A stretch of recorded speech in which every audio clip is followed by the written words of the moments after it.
तो first day के struggle के बाद हमने एक्सप्लोर किया इस सिटी को और हमने फाइंड आउट किया एक इंडियन रेस्टोरेंट जिसका नाम है डिशुम। जो ये फाउंडेड हुआ था 2010 में और ये बेस्ड है on the Bombay theme popular across in 1960। इनकी 9 ब्रांचेस हैं यूके में, एडिनबर्ग, मैनचेस्टर और बर्मिंघम। ये इनका पूरा मेन्यू है और यहाँ पे हिंदी में लिखा हुआ था सब सारी जगह। और जो यहाँ पे शेफ़ थे, ऐसा नहीं है कि यहाँ पे सिर्फ इंडियन लोग आ रहे थे, यहाँ पे ब्रिटिशर्स भी आ रहे थे और यहाँ पे जो काम कर रहे थे वो ब्रिटिशर्स और इंडियन दोनों थे।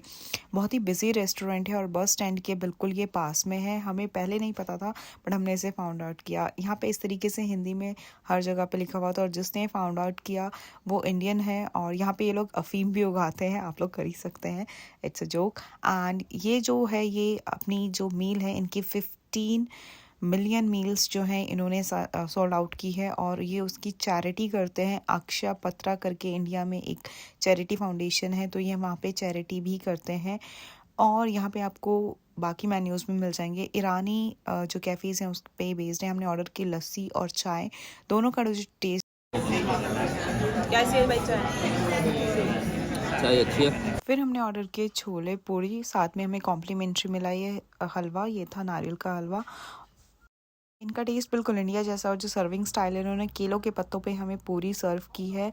तो आप ये ट्राई कर सकते हैं। आप लोग हमारी तरह स्ट्रगल ना करिए। और स्लम डॉग, चेन्नईज मरीन, ये सब अच्छे नहीं हैं। आप डिशुम ट्राई कीजिए, आप जब भी ये बस स्टैंड के बिल्कुल पास में है। So try this instead of like हमारी की तरह भटकने से अच्छा है। So you can also. तो पेट पूजा करने के बाद हम चल पड़े हैं कासल। ये है एडिनबर्ग कासल। ये one of the historic castle है और जो ये बिल्डअप हुई थी 11th सेंचुरी में बिल्डअप हुई थी। ये एक रॉयल रेसिडेंसी थी 1633 तक। उसके बाद 15th सेंचुरी में भी ये रॉयल रेसिडेंसी थी। 17th सेंचुरी में इसे मिलिट्री बैरिक्स बना दिया गया था। और जो इसका टिकट से हमने ऑनलाइन बाय किया है वो 19 पाउंड है पर पर्सन। आप टिकट्स पहले ही बाय कर लें क्योंकि जो टिकट्स होती हैं वो मोस्टली सोल्ड आउट हो जाती हैं। तो वहाँ जाके टिकट सोल्ड आउट हो, it's better you can book the tickets online. ये बनी हुई है कासल रॉक पे जो कि ऑक्यूपाइड है ह्यूमन पे और एटलीस्ट बाय आयरन एज ये है जो स्टैब्लिश है। It's a very huge. इसे घूमने के लिए आपको चाहिए 2 से ढाई घंटे और मैक्सिमम 3 घंटे भी लग सकते हैं। सो और जो टिकट्स हैं वो भी लिमिटेड होती हैं इसकी। एक बारी में बहुत सारे टिकट्स नहीं बिकती हैं। यहाँ से बिकती है और ये बना था आपका 1987। चलो आ गए।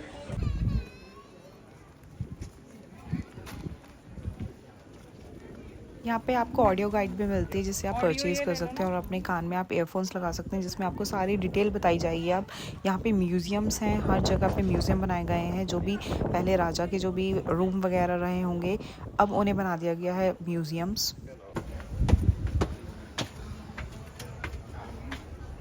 ये है जहाँ पे तोप रख के यहाँ से तोप चलाई जाती होंगी, तो ये वो जगह है। और यहाँ से अब आपको पूरी सिटी दिखाई देती है। तो हमने हिल पे जाना इसलिए कैंसिल किया क्योंकि एडिनबर्ग यहाँ से पूरा दिखाई देता है और ये तोपें हैं उस टाइम कासल का स्ट्रक्चर यहाँ पे बनाया हुआ है।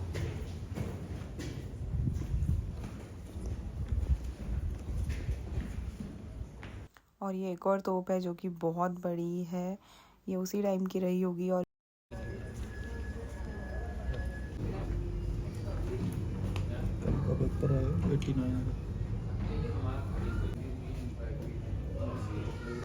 और ये है यहाँ की जेल।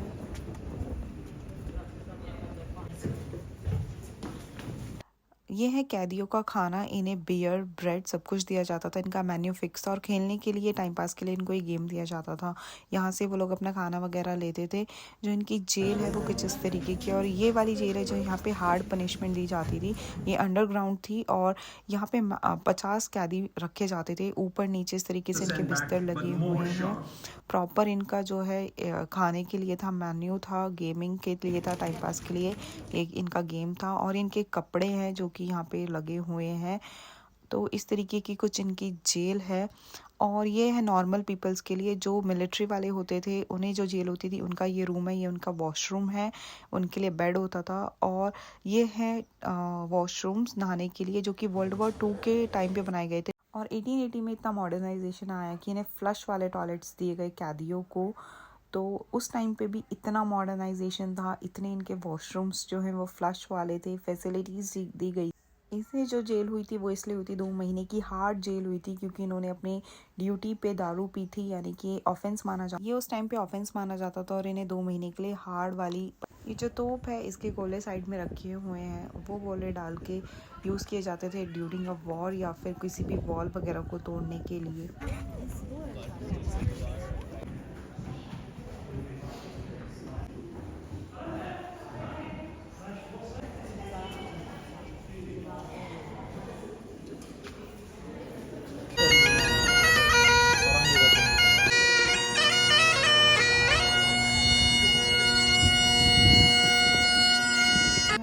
पे आप अपनी पेंटिंग भी बनवा सकते हैं। रिहर्सल के बाद हम गए पार्लियामेंट में, जो क्लोज थी बट हमने बाहर से देखी, जो पार्लियामेंट्स थी यहाँ की चैम्बर्स से सुप्रीम कोर्ट वगैरह। आ चुके हैं एडनबर्ग बस स्टेशन पे और यहाँ से लेनी है हमें बस लंदन के लिए।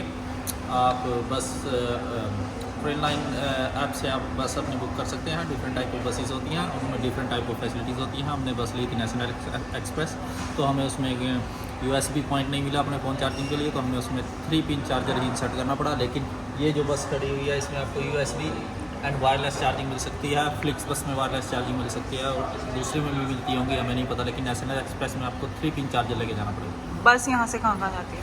बसेस यहाँ से ऑल ओवर द UK चली जा सकती हैं और यहाँ से बसेस आप इटली के लिए, फ्रांस के लिए, डेनमार्क के लिए, यानी कि यूरोप में भी आप एंट्री यहाँ से अगर जाओगे, यहाँ से जाओगे तो वो आपको यूरोप तक एंट्री कराएंगी ये बसेस। क्योंकि फ्लिक्स बस होगी, नेशनल एक्सप्रेस, ये यूरोप में भी जाती हैं बसेस।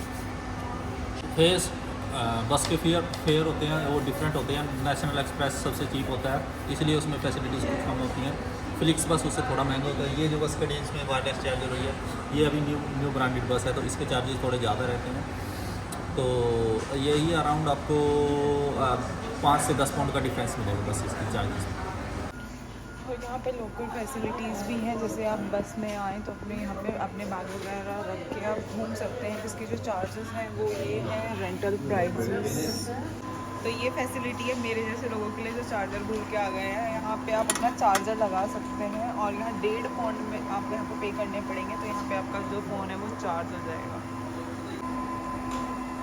तो हम बैठ गए हैं बस में और इस बस में आप वायर लगा सकते हैं चार्जिंग के लिए, और हमारी जर्नी टोटल है 9 आवर्स की। तो बस वैसे तो चीप पड़ती है बट थोड़ी अनकंफर्टेबल रहती है, बैठ के जाना पड़ता है, आप मतलब नींद भी पूरी नहीं हो पाती। और हमारे जैसे ही हम यहाँ से चले तो एकदम से बारिश स्टार्ट हो गई। तो आप लोग जाएं तो अपनी पूरी तैयारी के साथ जाएं। Thanks for watching. I hope हमारी स्कॉटलैंड की पूरी जर्नी जो मैंने आप लोगों के साथ शेयर की, और अब हम जा रहे हैं घर। तो होप आप लोगों को हमारा पूरा व्लॉग बहुत ज़्यादा अच्छा लगा होगा। तो प्लीज़ मेरे चैनल को सब्सक्राइब ज़रूर कीजिएगा और मेरी वीडियोस को लाइक ज़रूर कीजिएगा। Thanks for watching guys, please do subscribe please.